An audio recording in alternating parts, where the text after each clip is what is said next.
டாய் யாரா இவன் மிலிட்ரி தும்பி மாறிக்கிறான். இதோடா சொல்லிட்டாரு அந்த காலத்து ராம்கி. டாய் குஸ்கா மூஞ்சிங்களா ஆட்ட கேள்றா டாய் தூக்க கிட்ஸ்ரா.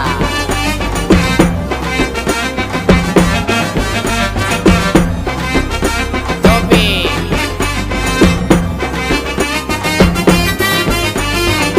புல் பிலோய் கல்மினேரே செல்பிலோய் மஜாவா வாழ்ந்துன்னு வரோம் டூக்க கிட்ஸ் நாங்க.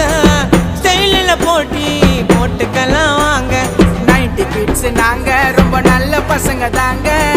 மொரட்டு சிங்கலா வாழ்ந்துன்னு வரோங்க. நாங்க சிம்பு ஸ்டைலுப்பா, நாங்க டிஆர் ஸ்டைலுப்பா, நாங்க மோட்டு பத்தலுப்பா, நாங்க சக்தி மேனுப்பா.